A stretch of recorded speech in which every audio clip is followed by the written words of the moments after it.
କାଟିଦେବୁ 47 ଦେବେ ମାନେ କ'ଣ କେଇ ମାସ ଯିବା ଟୋଟାଲ କେଇ ମାସ ଟୋଟାଲ ବିଲ୍ ଯାହା ଥିଲା 165 ବିଲ୍ କେଇ ମାସର 6 ମାସର ହିସାବ ହେଲେ ଶଳା ମୁଁ ତ କହିଲି 3 ମାସ ହେଲା ମୁଁ ତ ସେଇ 3 ମାସର ହିସାବ ଟୋଟାଲ ବିଲ୍ ଯାହା ଥିଲା ତେଣୁ ଆସିଲା ତ ବର୍ଷା ଆସିଲି ମୁଁ ଆগে 2 ମାସ ଘରେ ଦେଲି 11 ମାସ ଆସିଲି ସମସ୍ତେ ବାଡ଼ି ସାରା ନା ତମକୁ 40 ଟଙ୍କା ଭାବିଲେ ଖର୍ଚ୍ଚ ଦେଇନଥିଲି ଶୁଣ 40 ସେ ଟଙ୍କା ନେଇଥିଲା ଦେଲା ମୁଁ ଗାଡ଼ି ତୁ ଗୋରାଇ ଘରପଡ଼ା କ'ଣ କରିନ ମୋର 60 ଟଙ୍କା ଗାଡ଼ି ଆଉଛି ଗାଡ଼ି ଜଣିକିଆ ପିଠା ପଡ଼ିଯାଇଛି ପିଠା କେଇ ମାସର କେଇ ବର୍ଷର ପଳା ପଳା 165 ଟଙ୍କା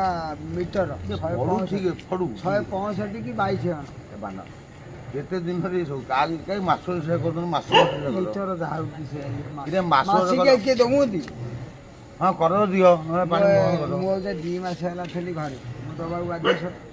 ମୁଁ ତ 9 ମାସ 10 ମାସ 11 ମାସ ଘରେ ରହିଲି ମୁଁ ଫେରିବି ମୁଁ ଦେଇକିରି ଗଲି ଫେରେ ପଶିବି